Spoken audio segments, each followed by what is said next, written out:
Good morning, good afternoon. Welcome to this pre-conference CSPC 2023 session entitled Governing Sustainability Transformations in Small Businesses, Policy Enablers, Experiments, and Pathways for Amplification. My name is Sarah Birch. I'm a professor at the University of Waterloo and Executive Director of the Waterloo Climate Institute. I'm very happy to be with you today, moderating this session with our esteemed panelists. Before we begin, I'd like to acknowledge that I personally am calling in from the traditional territory of the Attawandaron, the Anishinaabe, and the Haudenosaunee people, what is currently known by some as Waterloo. This campus that I'm a part of, the University of Waterloo, is situated on the Haldeman Tract, which is land granted to the Six Nations that includes 6 miles on either side of the Grand River. And I acknowledge that in part because the transformation towards more deeply sustainable, resilient, inclusive communities intersects in many complicated ways with reconciliation in many really important ways. So the conversation that we're having today has a significant bearing on what path we choose, on how we include various ways of understanding our relationship with the natural world, and how we can make this transformation a more just and desirable one. So thank you for being here with us. By way of context, we're just sort of setting the stage, I guess, for this panel and the discussion that we're about to have.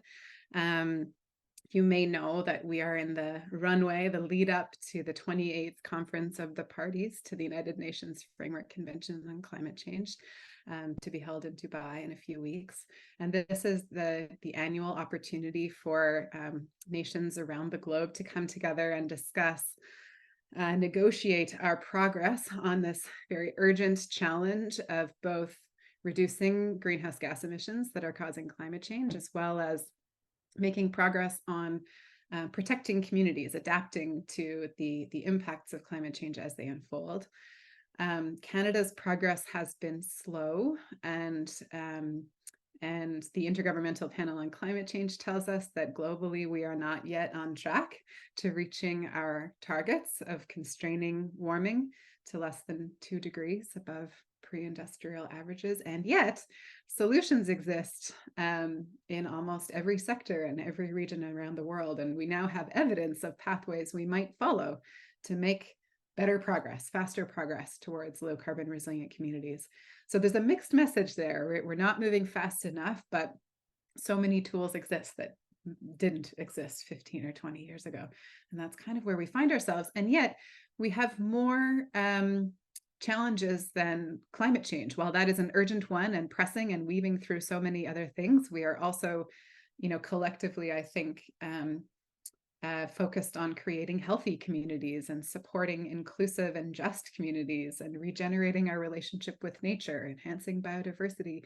There's so many things that we want, and collectively those all come together in what I think of as sustainability. So we're looking for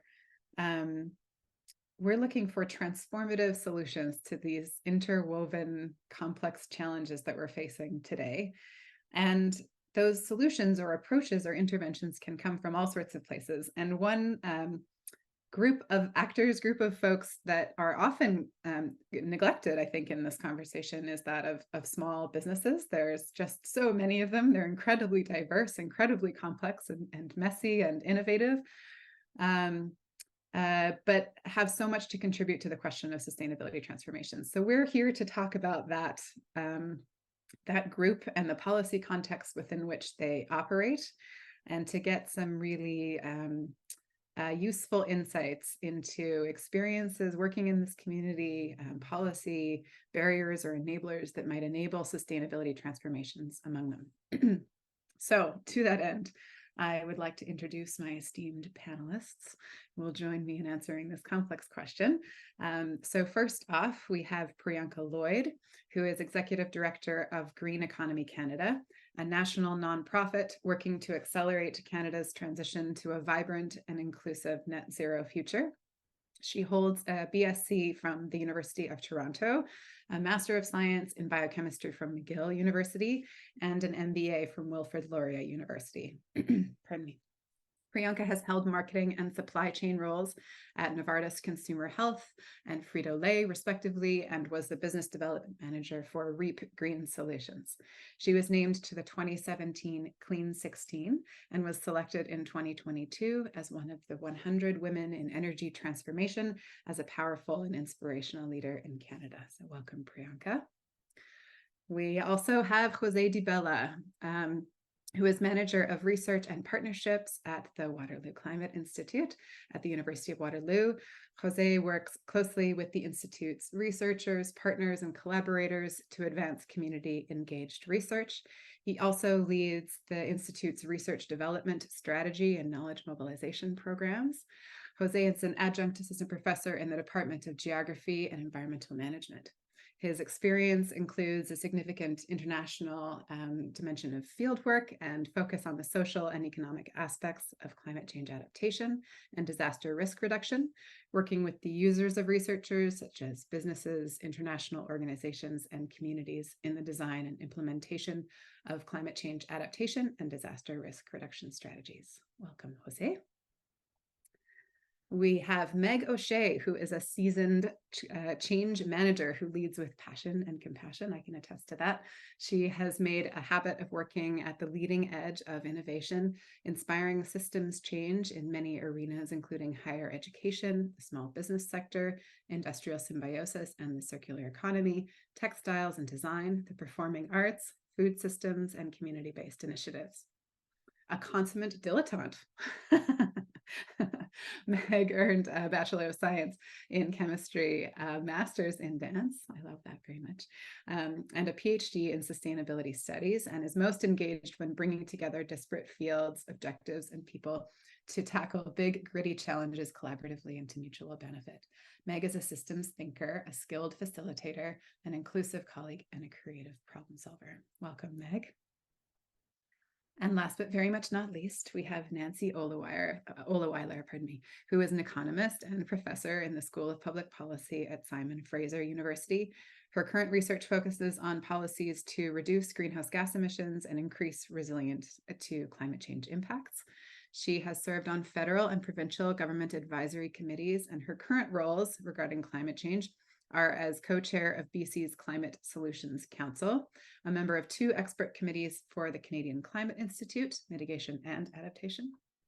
She is the principal investigator for a grant from the Pacific Institute on Climate Solutions on increasing climate resilience in rural and remote communities. Welcome, Nancy.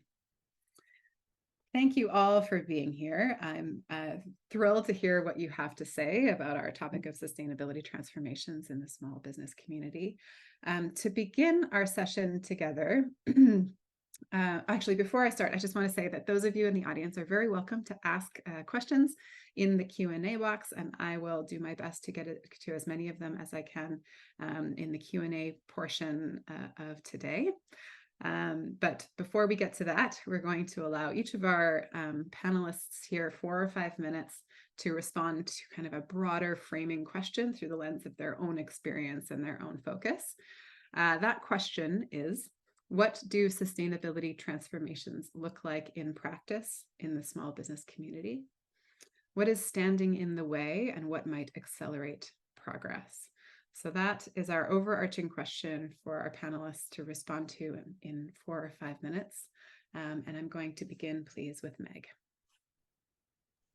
Thank you, Sarah, and wonderful to be here. I'm speaking to you today from Vancouver, which is on the unceded and ancestral territories of the Coast Salish peoples, specifically the Squamish, the Musqueam, and the Tsleil-Waututh peoples.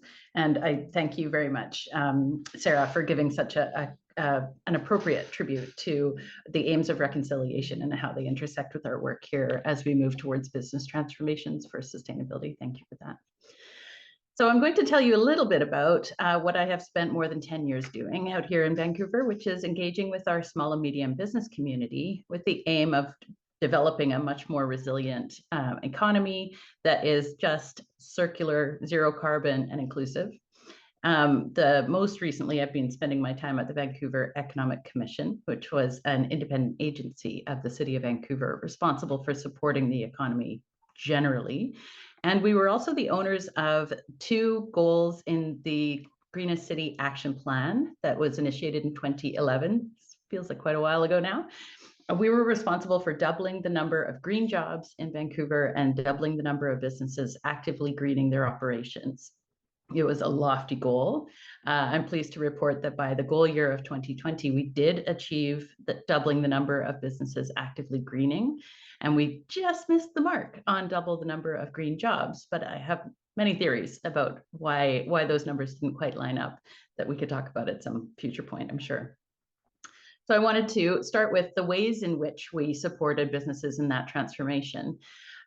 We offered a full spectrum of kind of programs and interventions that went all the way from what I would consider to be quite low-hanging fruit or easy to achieve objectives, such as supporting businesses to achieve third-party certifications, including Climate Smart and B Corp. We also then initiated sort of independent or novel interventions that were much more tangible and targeted. We explored fleet sharing among industrial businesses. So can we share,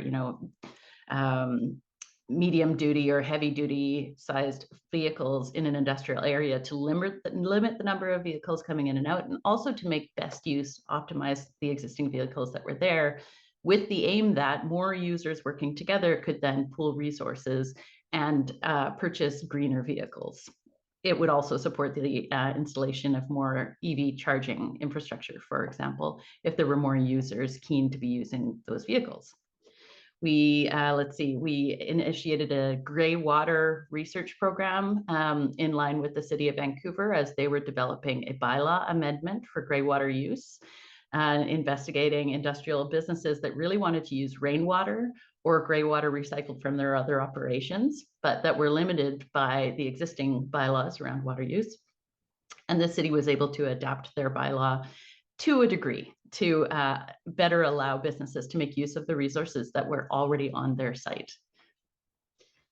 Those were the more tangible and kind of immediate actions and interventions that we were able to perform, but we also leaned into innovation. So we've offered innovation labs in both food and textiles.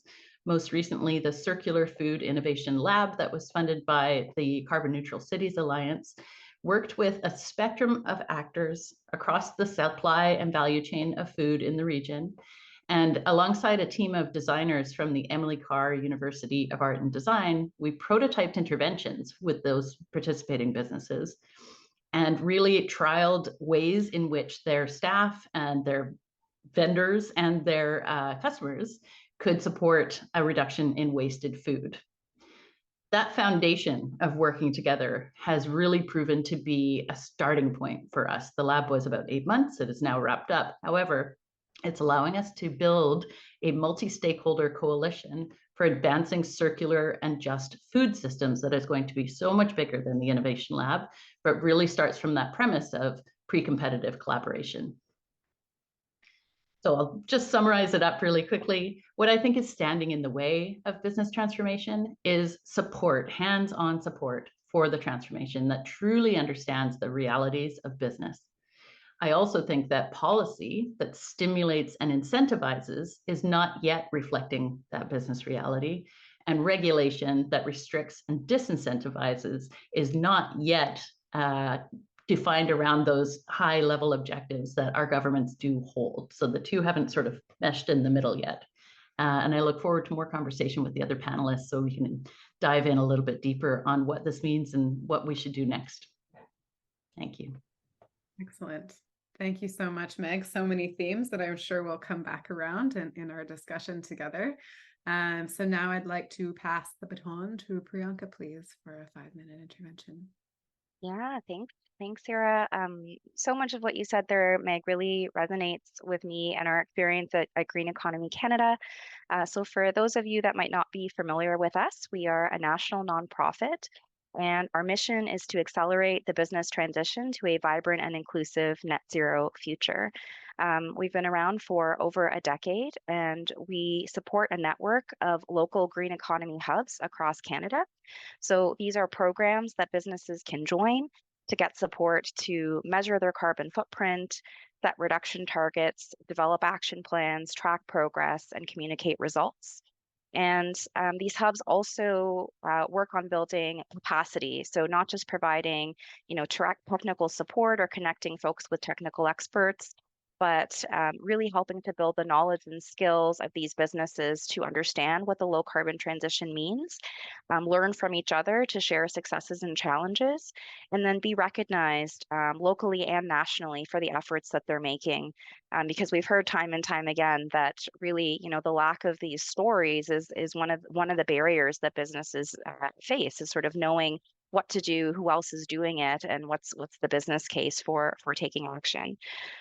So to date, our network has worked with over 600 businesses. More than 85% of them are small and medium-sized enterprises. And collectively, those businesses have reduced more than 225,000 tons of emissions. So that's the equivalent of removing 69,000 cars off the road each year.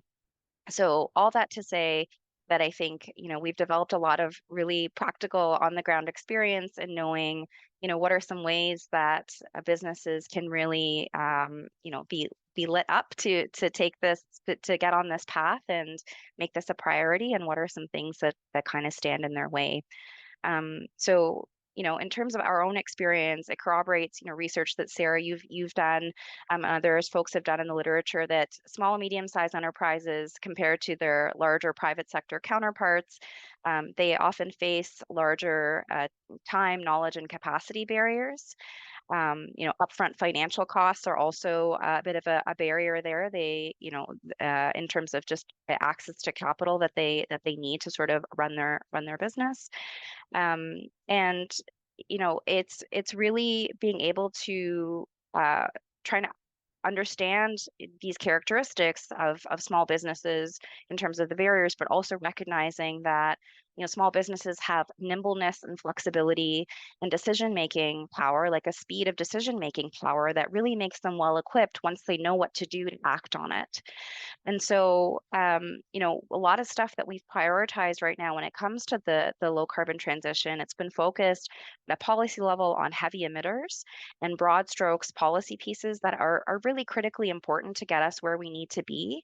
But we cannot take action on climate change and achieve the kind of transition to a net zero future without having true full economic transformation. And we know that small and medium-sized businesses are the engines of our economy. They're our innovators. And so there's been a dichotomy here that, in every other aspect, when we talk about the economy, we really put small and medium-sized businesses on a pedestal.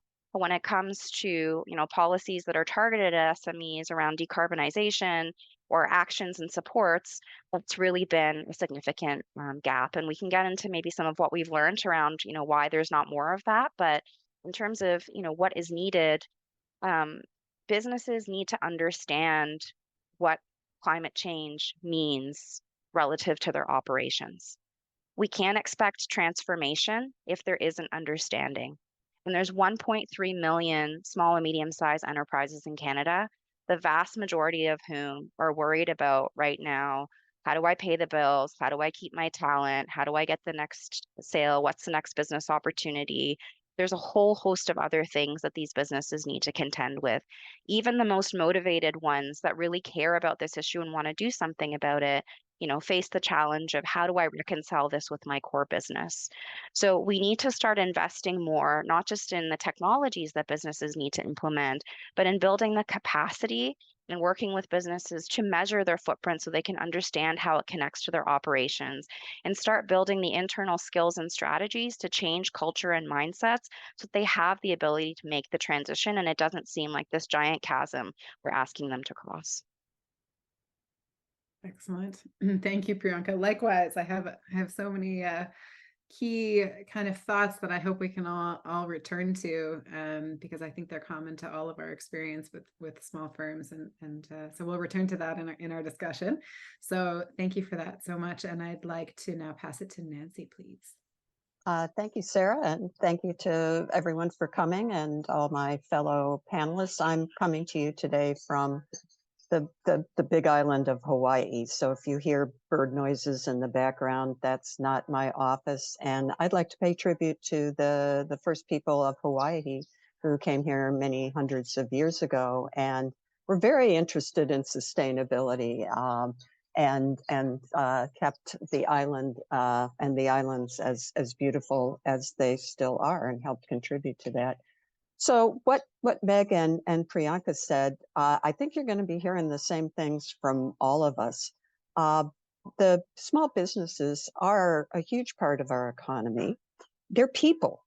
And I think it's important to recognize that a lot of our policy is focused on people, that's focused on households, but they don't focus on the same sorts of things that small businesses in their business context have to worry about, which is both Meg and Priyanka have said, are paying the bills, keeping their labor force, getting the supplies they need in the supply chain to do their business.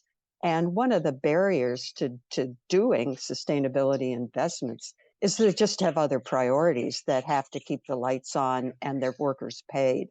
So we've got to recognize the challenge that small businesses face.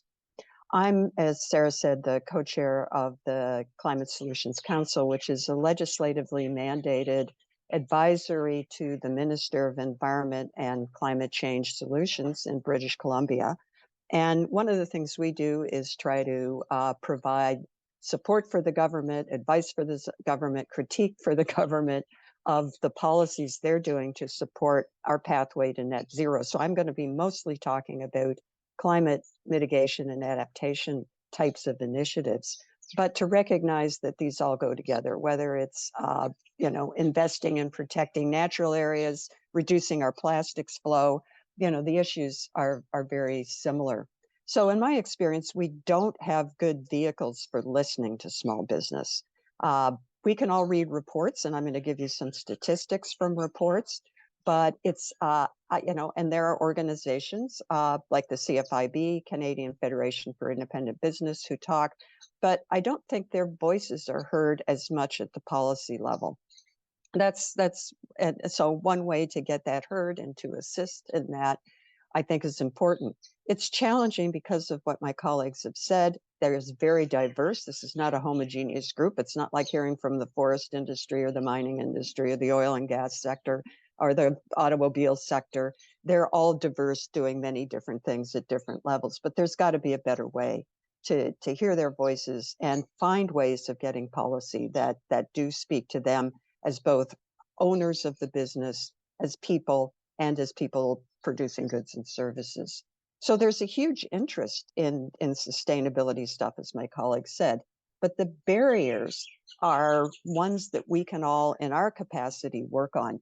And let me just give you some stats. This is from a CFIB report that came out this year in response to collating survey responses from over 4,300 small businesses.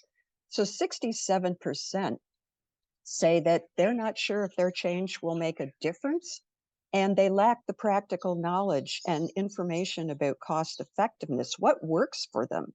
So here's an area where we could do a lot more to improve flows of information from all of our sectors, whether it's the private sector, government sector, advisory councils, et cetera. 86% say that things are not working as well to affect them.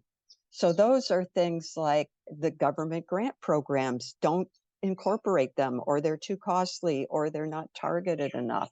Those are things like saying they don't even have the time and resources to do things. And another one is that it really is costly. So what we'll be talking about in the rest of the panel are ways to affect this. Number one, provide better and more information. Number two, look at targeted policies.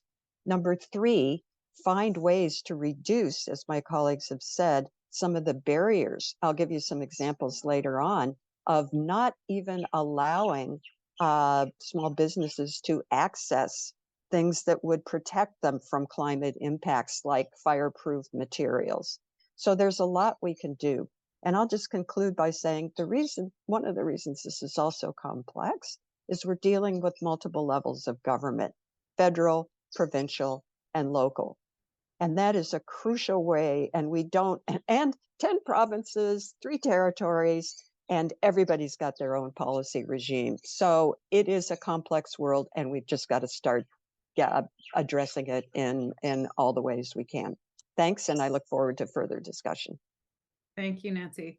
Yeah, such an important reminder that this is a multi-level governance challenge, that there's responsibilities for this domain at all levels of government, and also among non-government actors, civil society groups, and others. So there's it's a complex landscape to navigate and align in our common interests, for sure. Thanks, Nancy. All right, and to finish our interventions, to Jose, please. Hi, thank you, Sarah. Hi, everyone. Good morning. Yeah, I just want to follow up. I think I will bring a little bit more of an international lens and perspective, particularly on much of the work that we have been undertaking in Latin America with small and medium enterprises, many of which are also partners and work closely with Canadian businesses and part of supply chains, and are part also of strategies that fall well within the international cooperation agendas of Canada. And I think in that space, sustainability transitions I guess in the technical dimension is in some ways slow and siloed, and in some cases non-existent. It's still something that businesses are interested in trying to understand those entry points. But on the social dimensions of that, we have seen a lot of evolving ideas.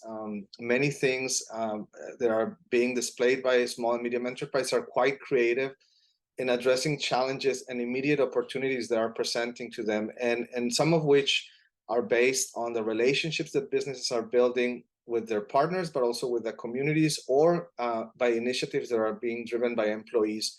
So there's a lot of interest in the same way that's been mentioned in the panel, of trying to advance action and see how that contributes in many ways, not only to the business, but also in creating a community of ideas around sustainability. And I think that's something that I've observed with businesses, and particularly in collaborating with them on ideas that they themselves have been trying to grapple with and find ways to advance, many of which are still in parallel to their business core, but more so making strides into that integration and finding ways to align them. And I think one of the challenges we have is presenting or discussing sustainability in ways that it's a learning process and a way of thinking that it's applied and it permeates the way that businesses do their daily activities, but also of how they think about collaboration with others. So beyond their traditional business partners, what role do they have in a broader ecosystem of ideas around sustainability? And organizations that are working on this, not only academics, but also all these umbrella organizations in civil society. There are so many efforts and so many individuals promoting this, but it's still, there's a disconnect with the business community and finding ways of bridging that. And it's not about industry or sector, it's really about organizations as led by people and made of people. And I think that's also a message that's coming across here.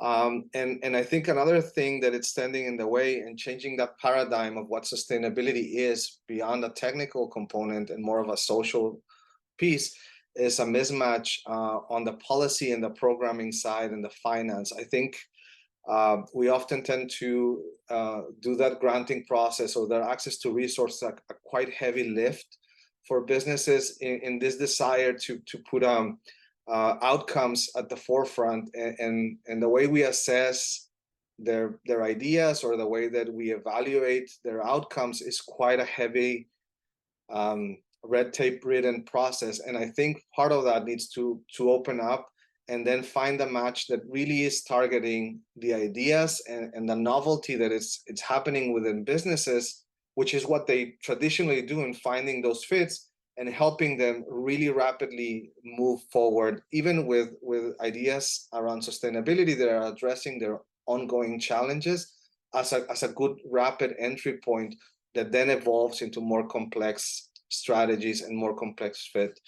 And the way to accelerate, I think it's learning how to present that rationale of working with others for businesses, but also helping them through new methodologies, new capacity building to find their fit within this larger ecosystem with city policy, but also entrepreneurial ecosystem and social ecosystems of other organizations. So finding their place in that is a fundamental part of helping them accelerate, starting with the priorities and challenges they already have as a starting point, and experts working with them to actually find value to solve some of these challenges around pricing and employee well-being and market share and market fit, and then learning by doing. Fundamentally, without planning much, really getting them to start on something and making sure that policy and finance finds its way to them just being able to do something, whether the outcome is what we expected or not. The process itself will strengthen in the mid-run their ability to accelerate. Thank you. Thank you so much, Jose. I appreciate that. Very compelling insights, I think, into the complexity of sustainability transformations in small business and the challenge of governing those transformations. So let's return everybody to the screen, perhaps, as we move into more of a discussion here and a little bit of Q&A amongst ourselves. I'm told I should also note that we will launch now an optional demographic poll for those participating. So Matthew, you can launch that now, I think, if you like. So I heard a lot among all of your helpful interventions there, colleagues. I heard a lot of references to, well, sort of a complex story when it comes to the willingness or openness or interest of small firms. You know, they're faced by so many challenges, and they may not fully understand how climate intersects or sustainability challenges intersect with their business model or their business operations or what it means for them in the future. But there's also a lot of enthusiasm among some firms, and then they sort of bump up against red tape or capacity deficits or whatever it is. So both can be true, certainly simultaneously, but we know that we need a sort of more system-wide coherent push in this sector. And I'll come back around to some issues you all mentioned. I mean, themes in common. I heard a lot of talk about capacities, and I'd love to dig a bit deeper into what those actually are, what they look like. And then how do we specifically go about which governance actors, which policies at which levels might help to build those capacities, I think would be an interesting thing to delve into.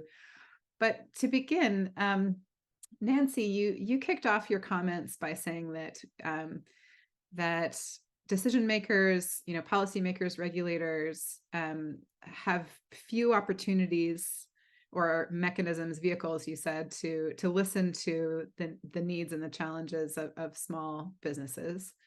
I'm wondering if you'd tell me a bit more about that.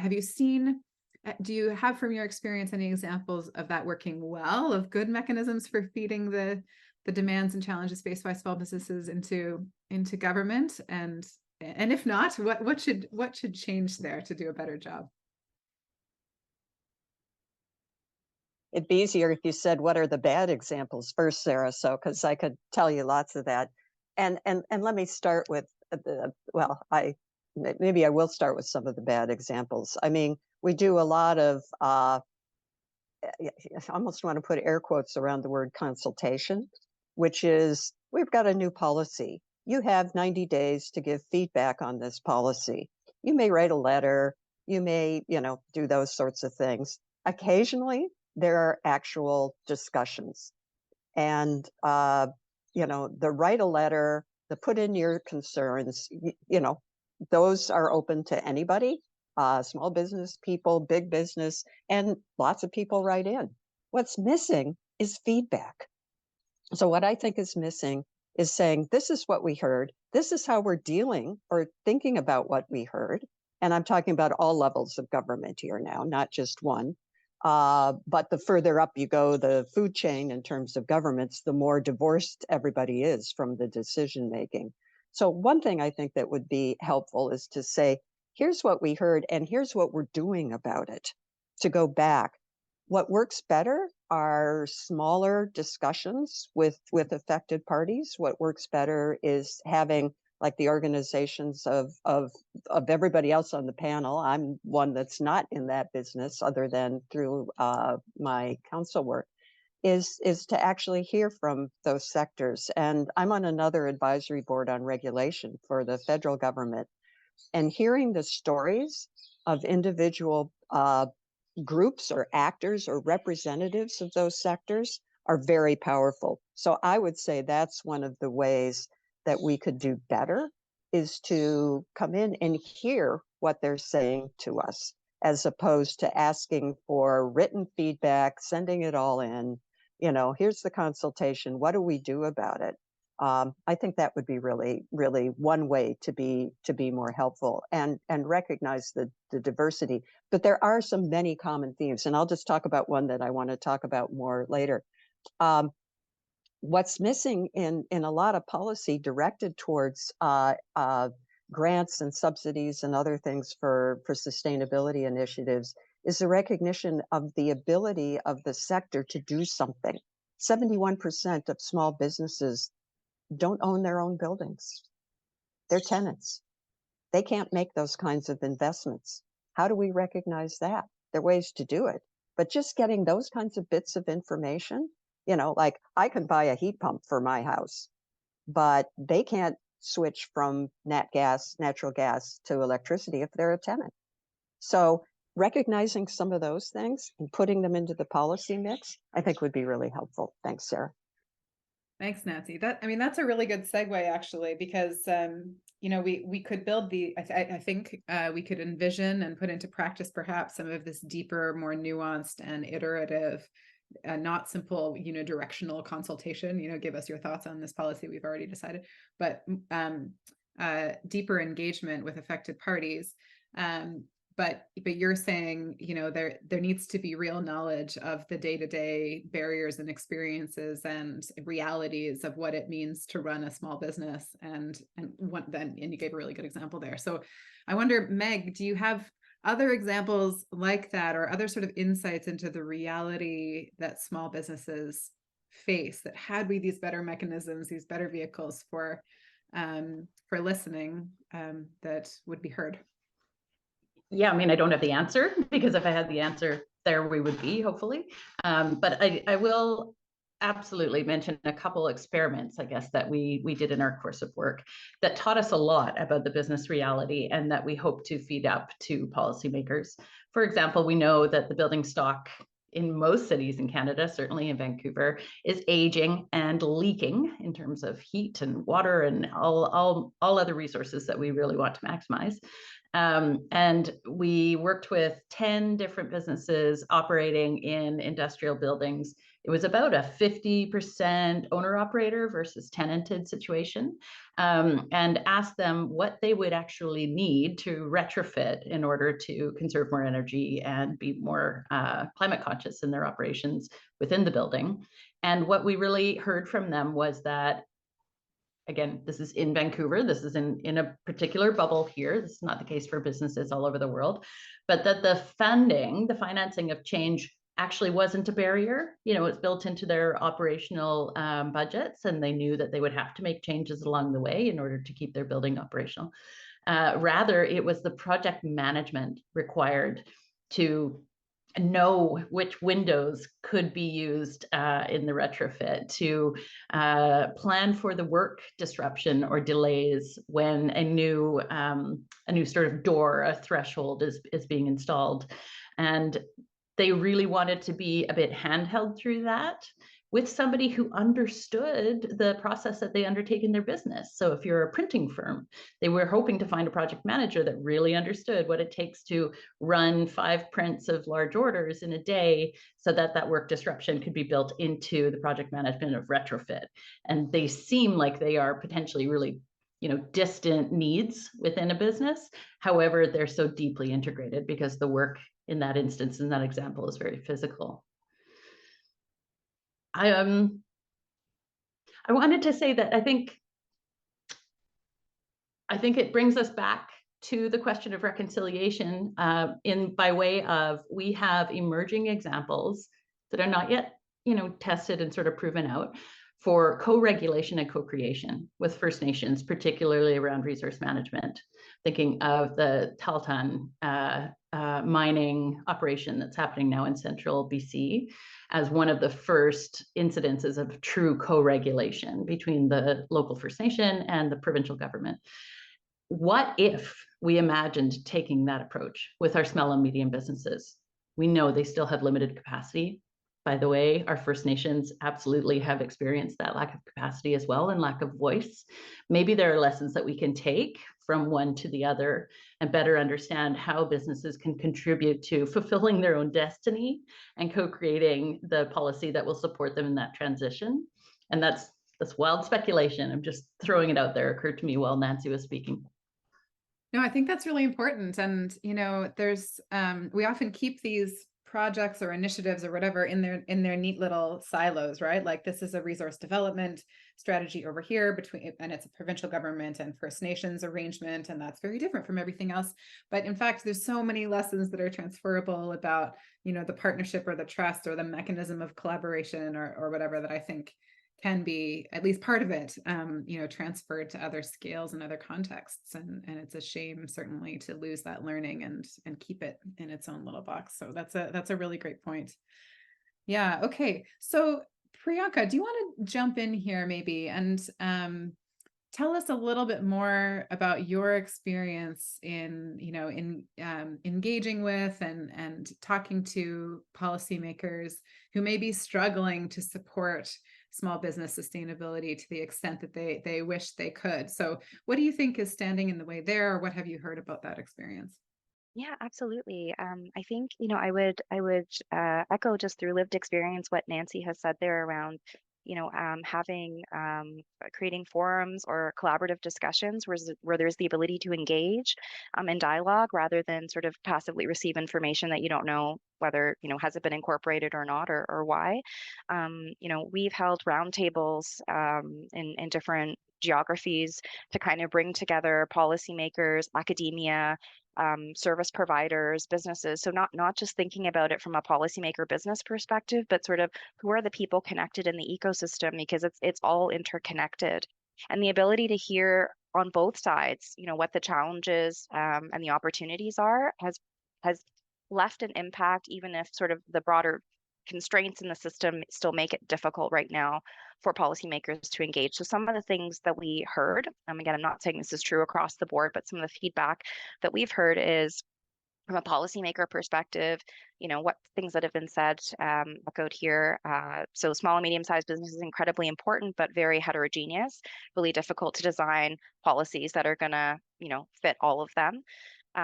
Departmental mandates right now don't explicitly mention small and medium-sized businesses when it comes to climate.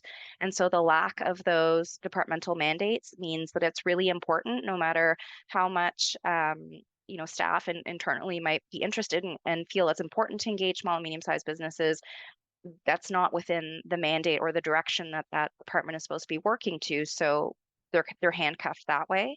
The focus on sort of, dollars per ton as the kind of the core metric means that you're going to disproportionately favor larger projects, which are going to be undertaken by larger entities with more access to more funding, those kinds of things.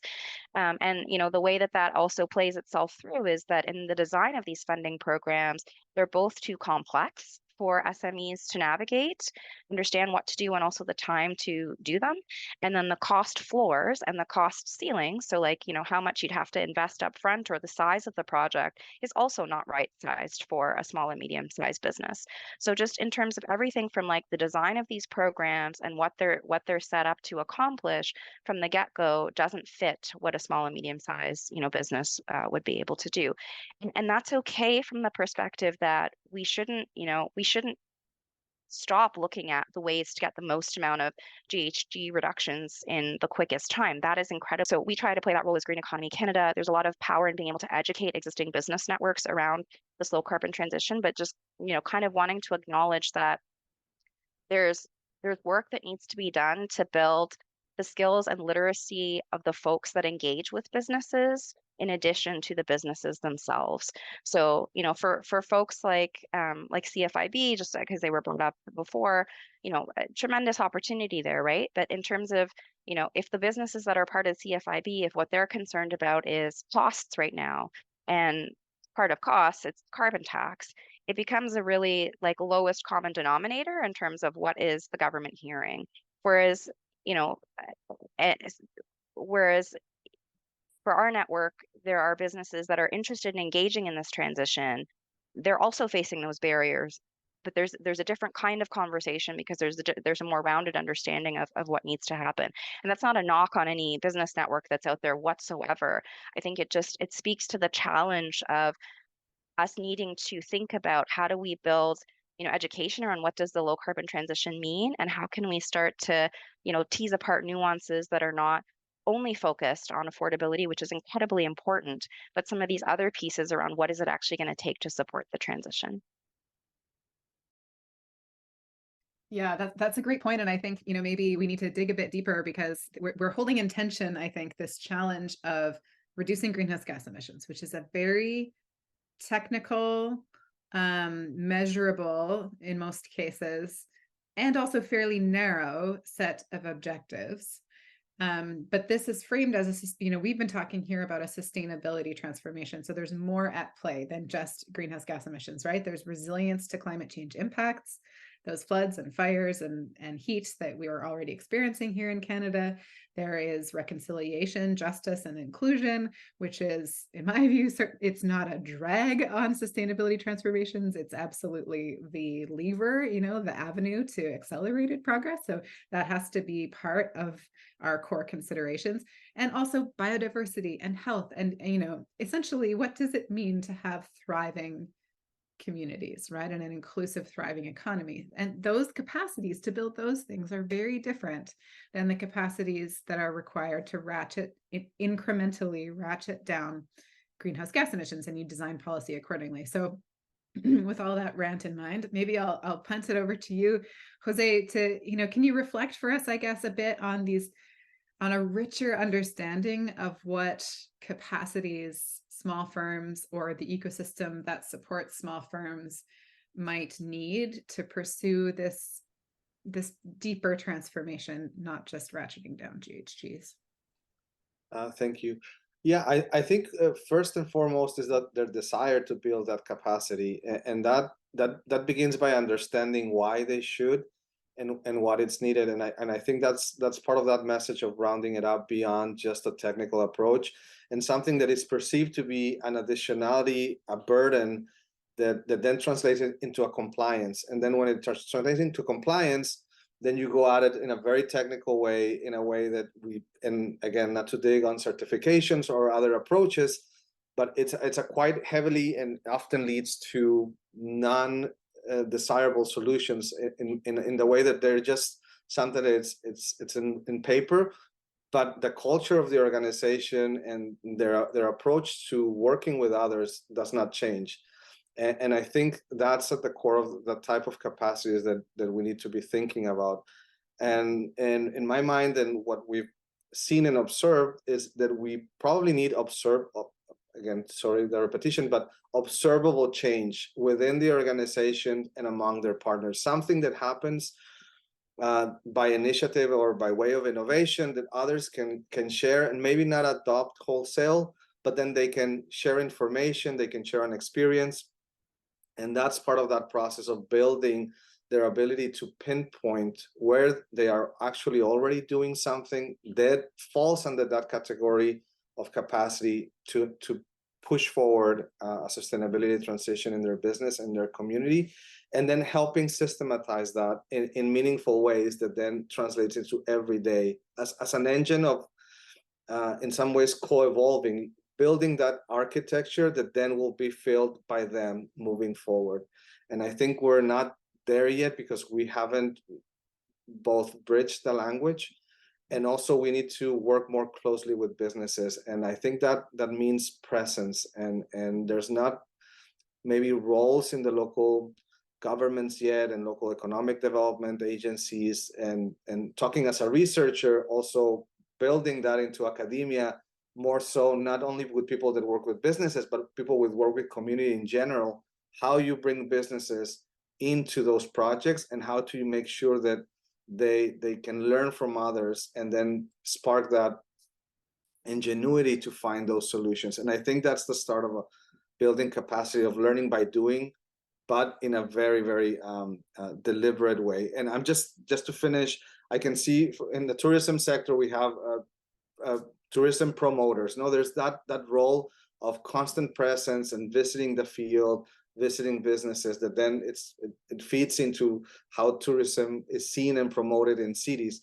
Similarly, sustainability needs those kinds of roles of presence, how you bring in those examples, and then everybody in that community is seeing what's happening.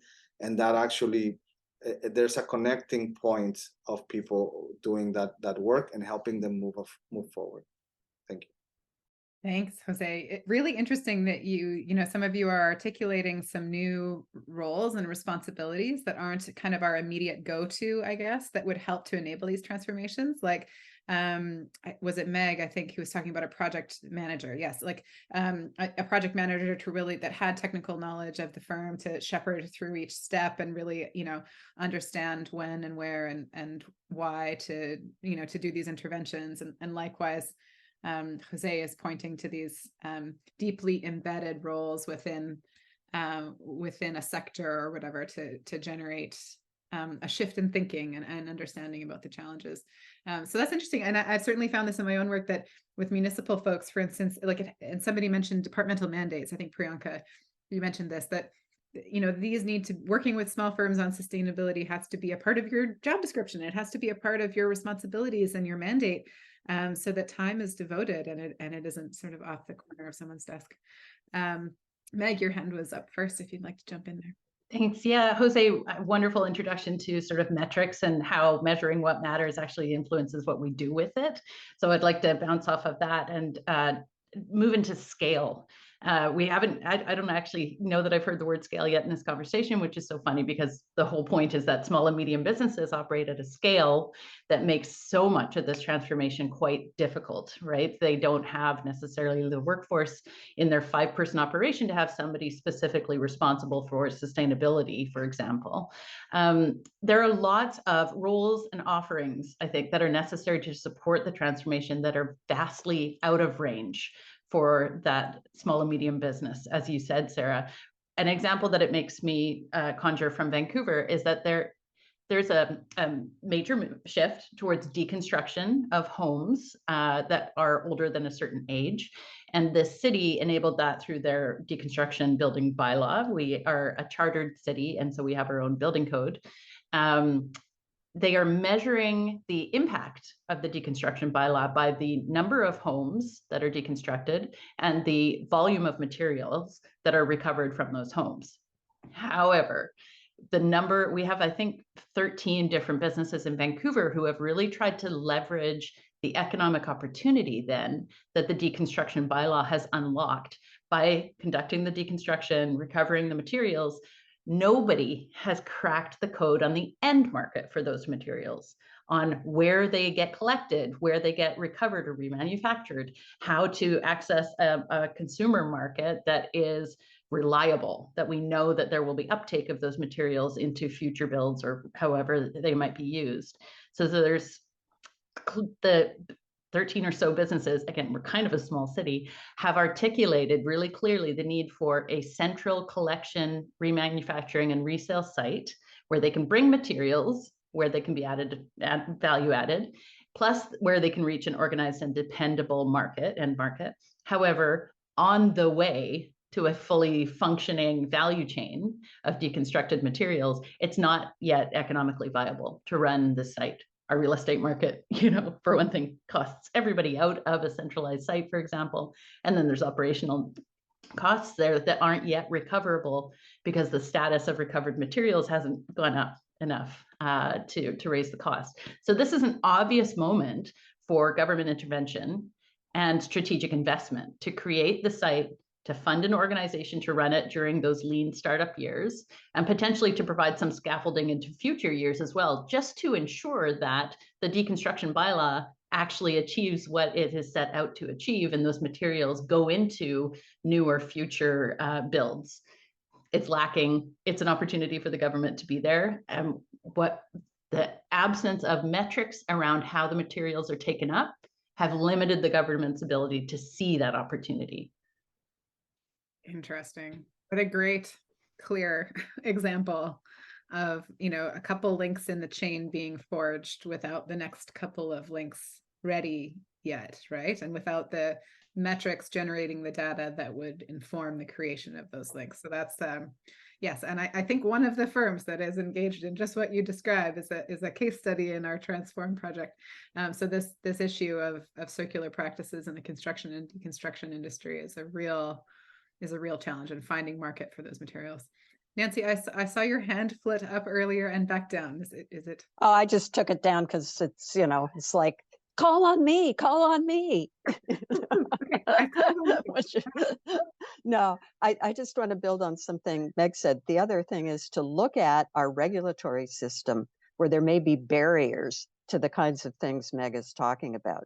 So case point, again, back in building things. One of my colleagues on the council is the former chief of Kanankabar Indian Band in the Okanagan, Merritt, the area that keeps burning down. I mean, this is a part of BC where there's fires all the time. Cannot get approval for the building materials that would make their buildings more resilient. Canada doesn't license the companies. There are companies that make this stuff. They can't import them, or even better, produce them at home. So, I mean, in many small ways, there are things that could be done to look at those kind of barriers and take concrete action, whatever level it's on. But the main thing I wanted to say, so there's something we can do is sit there and look at whether it's our bylaws at the municipal level, building codes and standards at the federal or the local level, or it's government regulations on importing goods, which might have been done for a good reason years ago, but aren't taking into account the current reality. So one of the things I wanted to say was that we've also got to reframe this, and building on what Jose and Priyanka have said, it shouldn't be an either or. We should be talking about the benefits. So building adaptation and mitigation in together is crucial. And that's why we talk about climate resilience, that these are ways you save money. You save money if you put in a heat pump as a person. You save money if you can, change your fleet operations. But what are the barriers to that? The barriers are you don't have the kind of fleet. They're not making them yet. They're not making the vehicles that you need in your business. So, it's looking through this chain about how do we provide the benefits, investing in nature-based solutions to reduce your fire risk that also increases your productivity. There's lots of ways we can frame this whole thing. And I think we've spent way too much time not combining the need to say, look, what we all want are healthy communities, just what you said, Sarah. Here's the ways we can do it. They go together. Energy saving.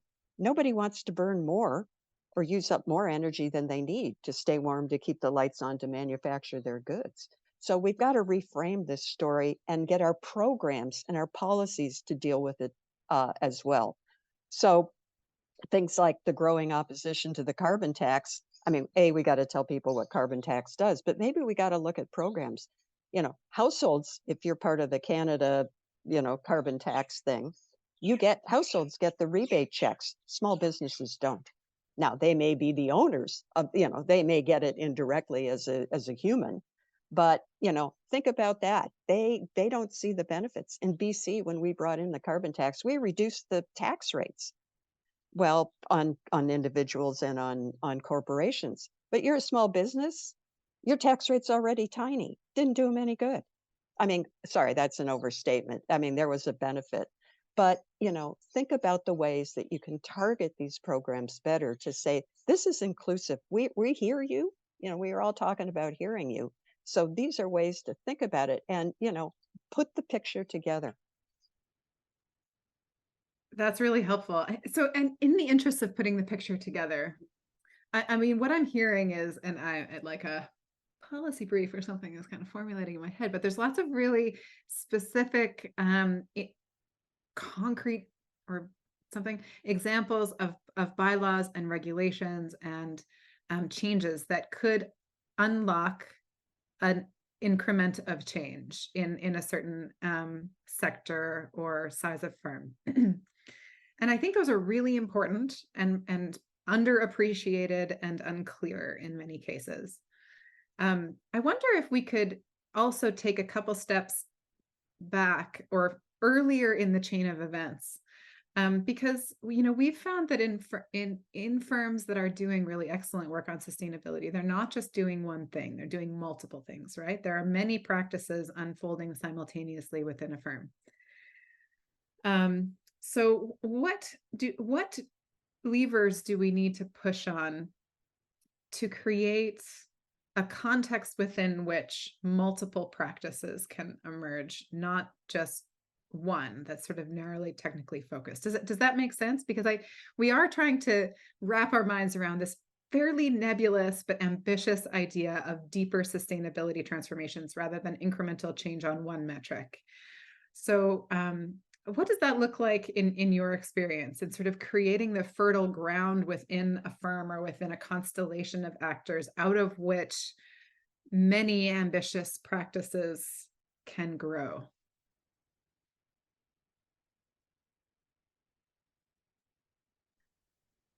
I can start a little bit on that. I mean, we've been working on the idea of experimentation, but I've also been working and have done activities with larger businesses around living labs. But beyond that mechanism is the possibility of having people involved in making decisions in every day that actually push forward some ideas that fit within that sustainability space, and assigning resources, rewarding time, and allowing entry points for others outside of the company to make co-design decisions into something that is going to create value is something that needs to be still worked on, I think, explained, but also invested in. And that's something that we're not there yet. There's always this hierarchical approach to how these things should play out. And in some ways, people that are driving forward the initiatives are not necessarily at the director or owner level, but in fact are many of the junior or external actors that have such a desire to push this forward. Is just making sure that these mechanisms are there. And from the I guess policy perspective, there needs to be an openness that has been exhibited in maybe technological innovation clusters and other areas where there's interest. The finance and the policy opens up to stimulate that innovation, but it's not understood like that still in the space of disaster risk or in sustainability more so. It's still on a more higher steep access curve for businesses, and I think that needs to change on both ends to create a match. Stuff there. Thank you. Anyone else on those sort of precursor capacities that could give rise to lots of good stuff? Priyanka? Yeah, and maybe Sarah, is it okay if I answer your question more in terms of what have I seen as some of the capacities or characteristics within business rather than what are the policy things that are needed to enable that? Yeah, Sure. okay. So, I mean, those businesses that like truly are sort of seizing the transition and making the most of it, they've got absolutely senior leader support. If that's not there, the efforts are incremental and they don't go very far. So that needs to be there. And if that's not there, then, education at the senior leadership at the board level is really important for them to understand why this is important and not just like a side of desk nice to have thing. Beyond that, those that are really transforming have, I'm going to use climate because it's a topic that I'm focused on is they've got climate or sustainability integrated as part of decision making alongside other metrics that they would use. So again, it's not a side of thing, but it's one of the core metrics that they use alongside return on investment or other key things to make a decision on whether to move forward with a particular activity or business strategy, et cetera. They've got some of the larger ones, maybe more on the medium size, would have financial incentives, or if they don't have financial incentive, performance evaluations that are linked to climate as well. They have action plans, they've got targets, ideally targets aligned with a net zero pathway, so science-based targets. They regularly communicate their work to their employees and their stakeholders. They involve stakeholders in the process. They engage with their supply chain and their partners and their communities to understand the impacts of their operations and what is important to those folks in order to transition as well. And so it's not one of those, we have here's a report that we got from a consultant about these 10 projects that we need to implement, and it's going to reduce our emissions by 50%. It's an actual integrated understanding that, this is not a one-off thing. It relates to behavior, and my organization is not static. It's a dynamic entity that's going to grow and change. It's going to be impacted by external things that are happening, and it's going to be impacted by internal decisions that we make.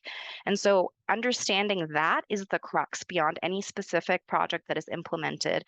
And those organizations that are really thriving get that and are able to sort of see where the landscape is going and know how to situate themselves in that so they can, mitigate the risks, but also take advantage of the enormous opportunities around employee retention, securing customers, new products and services, those kinds of things too.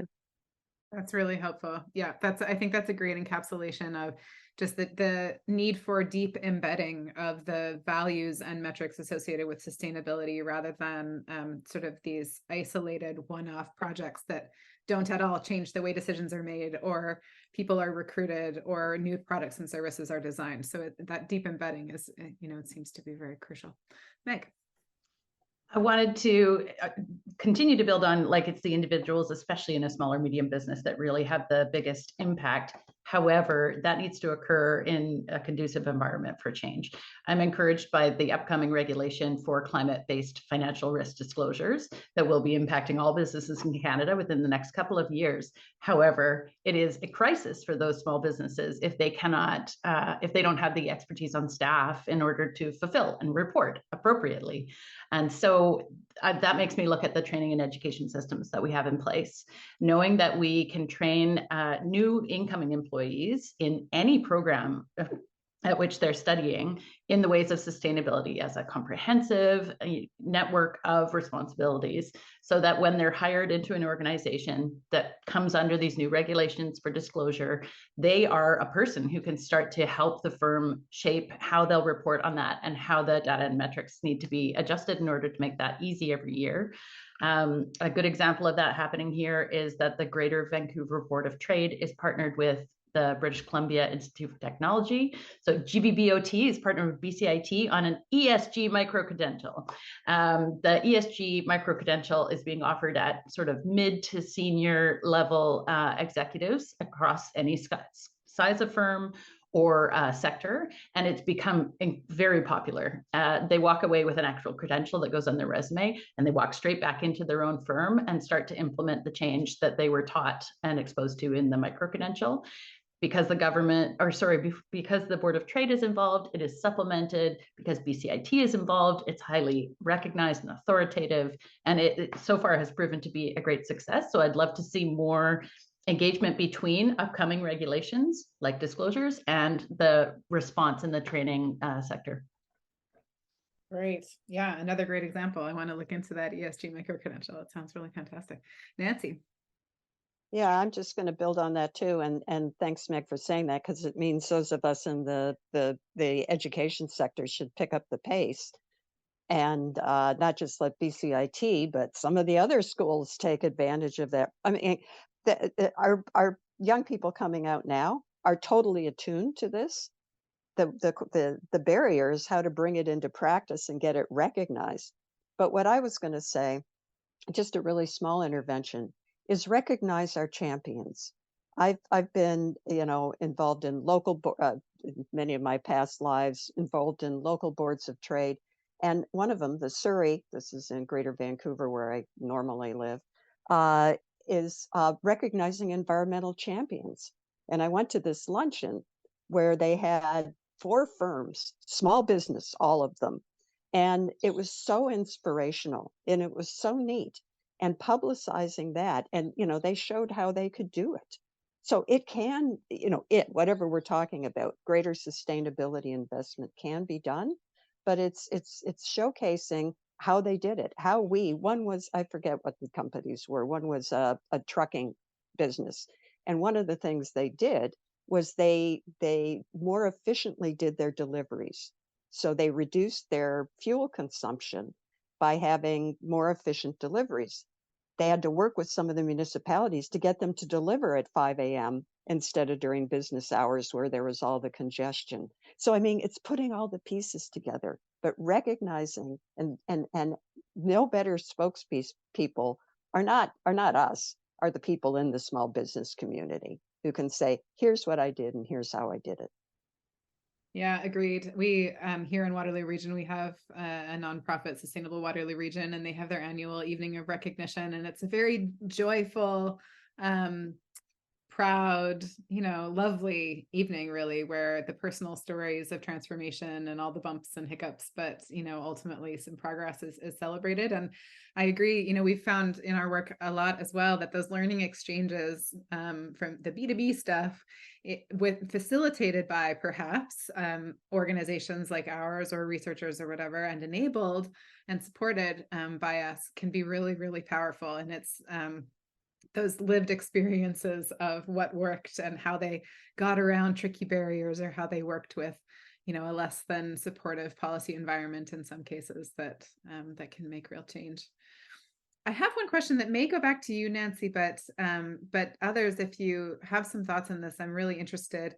I mean, I'm struck again and again by just the incredible abundance, and some of you said it, the heterogeneity rather, of small firms. There's so many of them. They range from 2 people, or 1 person, really. I guess sole proprietors are in there, but the micro firms all the way on up to 500 potentially, depending on how you define them.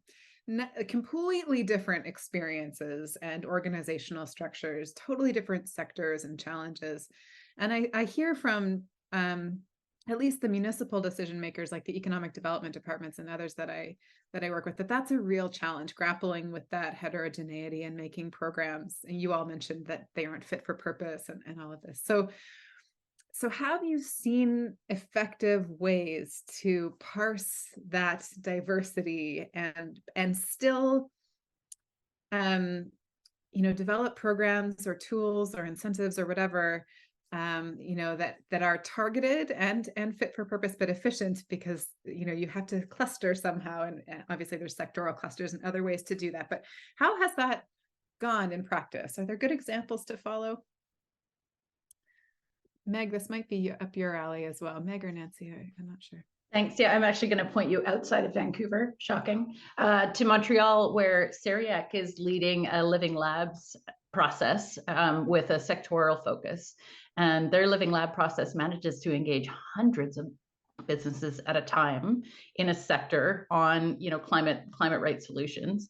And I think the genius of their approach is that through a number of different funding avenues, they receive a significant amount of money that can actually be given to the businesses participating in order to experiment and prototype on solutions.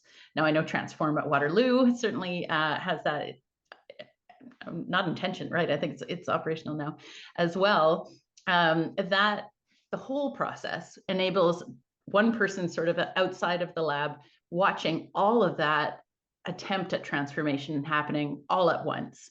And it's really beneficial to the businesses involved because they have self-defined what they see as the solution and are trialing it. It's really beneficial to any policymakers who are paying attention and can listen in and sort of watch that change happen and see where there's snags or success.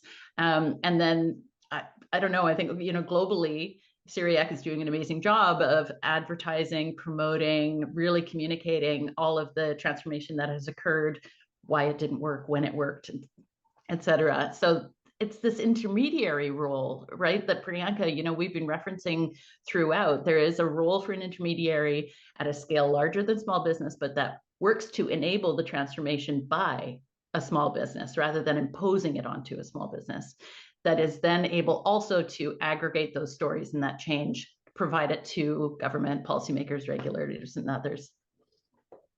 That's great. Yeah, that's a really helpful example and interesting insights into the roles that different organizations or different sort of skill sets can play in that. Any other reflections on that?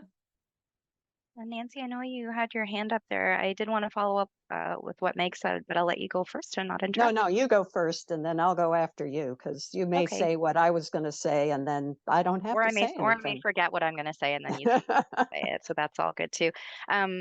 Yes, and I would just say, just again, from like a policy perspective there too, I think one of the pieces that's been tough as an intermediary, and as someone that is trying to kind of pool the needs of small business, is that there's no funding for intermediaries, is kind of the other piece here.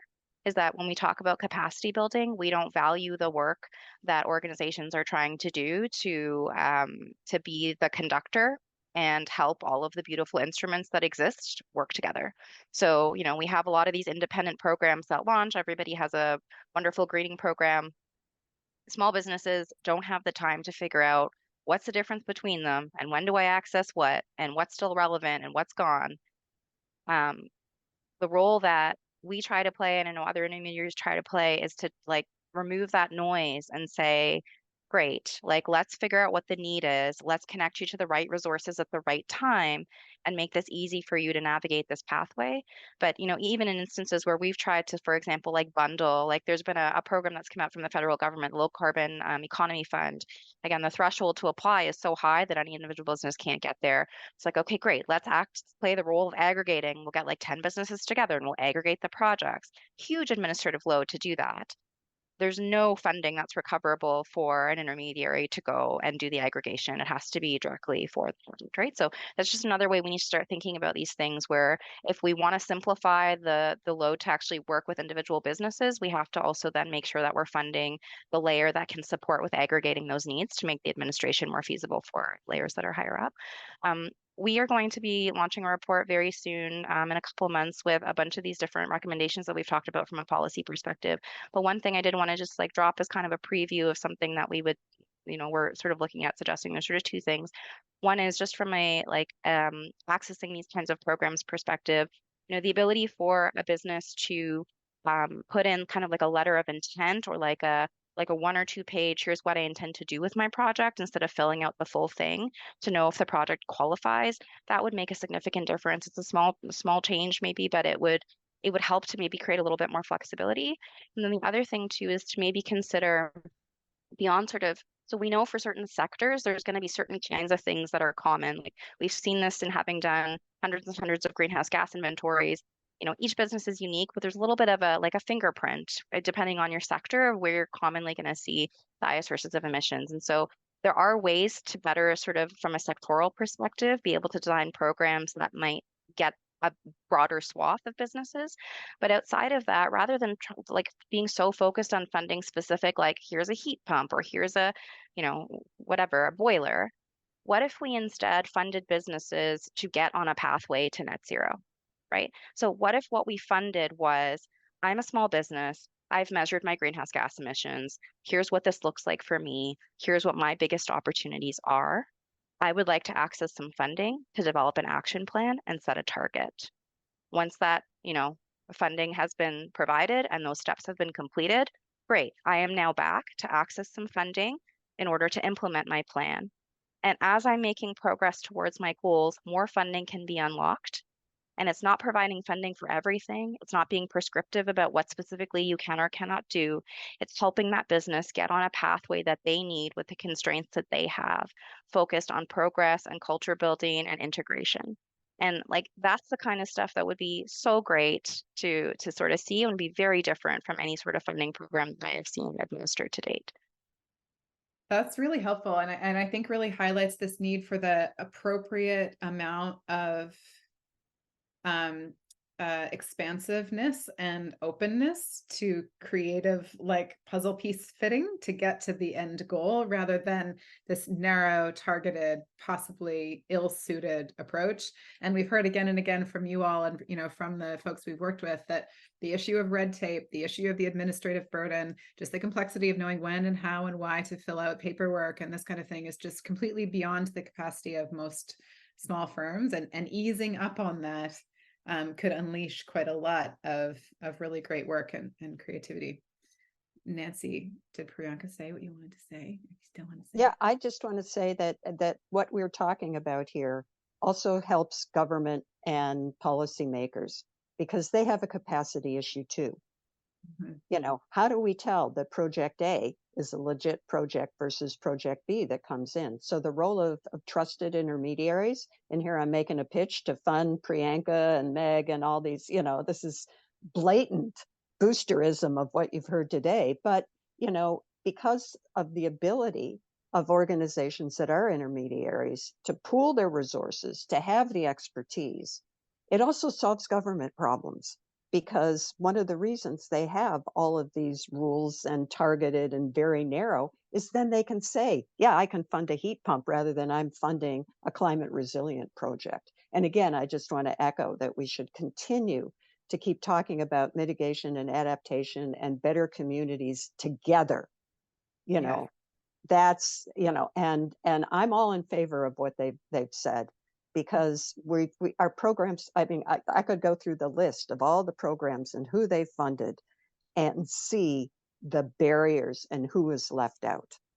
And they're, yeah, some of them work, but they're not working to their capacity. So my main point is this helps government solve their problems too, by what Meg and Priyanka and Jose have been saying. Absolutely. Yes. And I've seen this firsthand, that despite excellent intentions and a lot of progress, federally and at other levels on climate change, we continue to keep adaptation and mitigation quite separate. And so this is maybe an additional skill set or capacity within intermediaries that needs to be built up and supported, because I'm thinking that it complexifies, I don't know if that's a word, but it makes it even more complex in small firms when we're saying you need to understand all of the co-benefits of this action and measure those too, and weave those into your business model, right? So let's think about what this means for justice, for biodiversity, for health, because those are very real potential, but not inevitable co-benefits associated with whatever practice they consider implementing. And that's another layer of support and coordination that I think intermediaries would really are struggling to provide to these firms. So in the last few minutes, can I ask if you are comfortable each with just giving sort of a 1 minute summary of a couple of the key thoughts you're leaving with, or things that jumped out to you, and then I will wrap us up and we'll be on our way for the afternoon. So Jose, we haven't heard from you in a couple of minutes, so why don't I start with you, and then I'll work through the rest. So just a minute on your key reflections.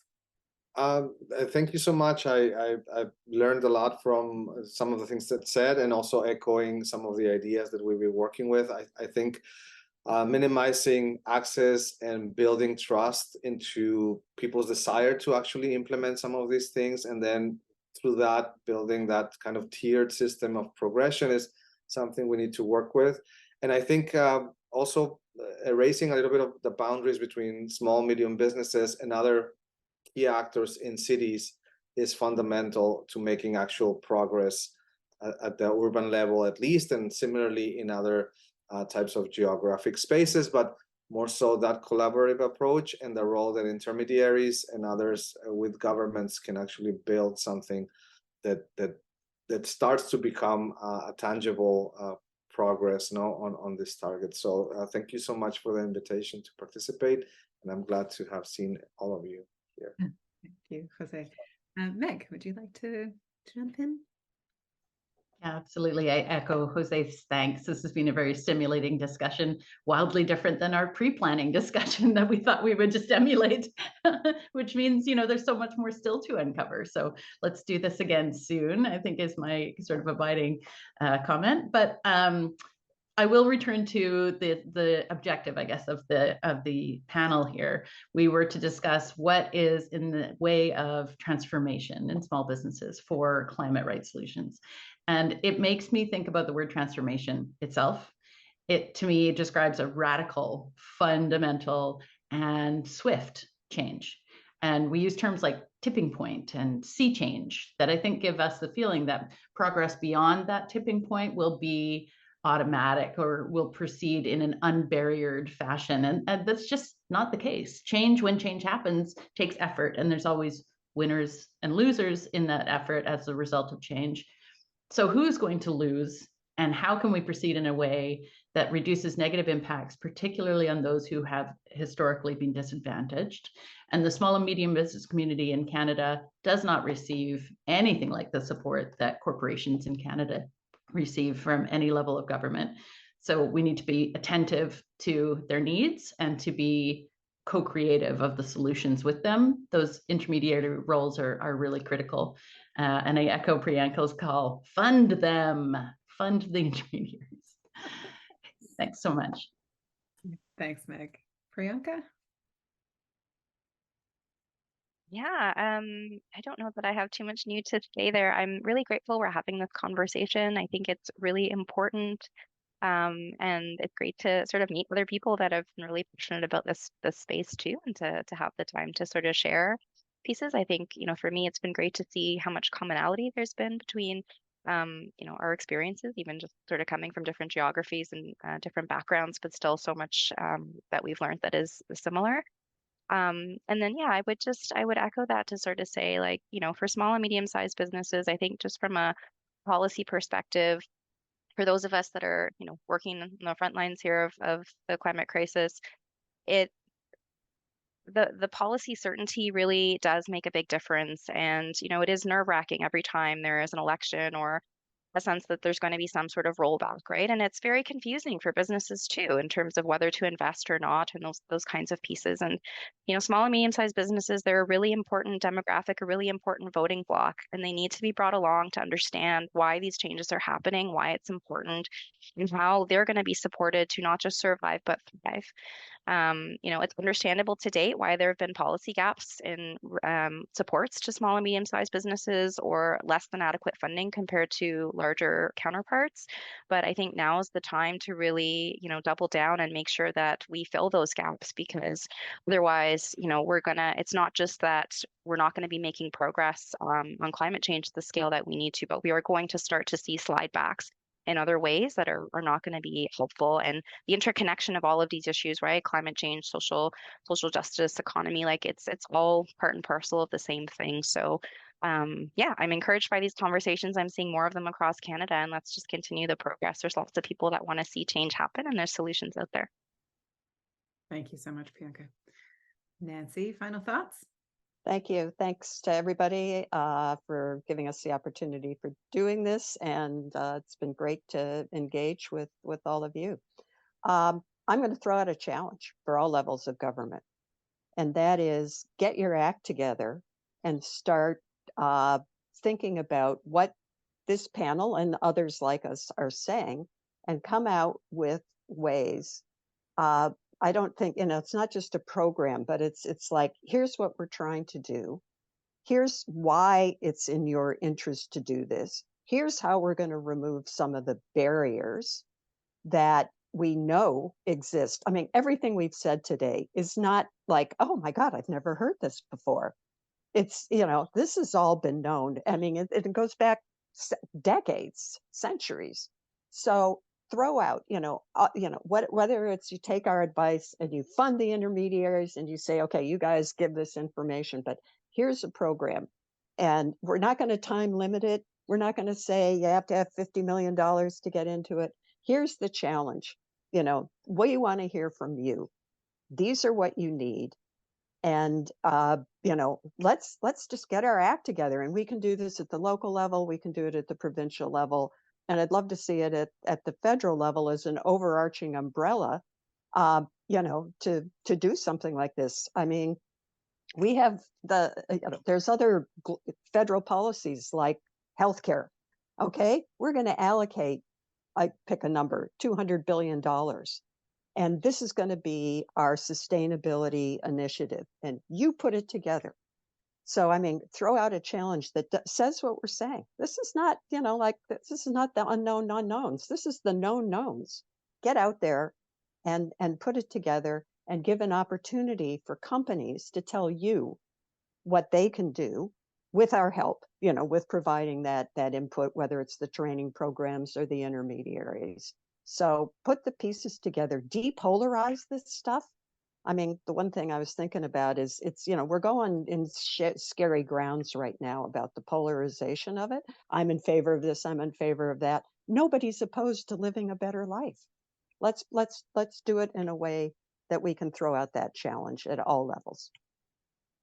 Well, I can't possibly sum up our session better than that. So I want to say thank you all for your creativity, for your on the ground experience, for your very specific, tangible examples, and ultimately the call for greater ambition and nuance and seeing the connections between things that matter to us and really, taking what we've learned and making something of it. So I learned a lot as well.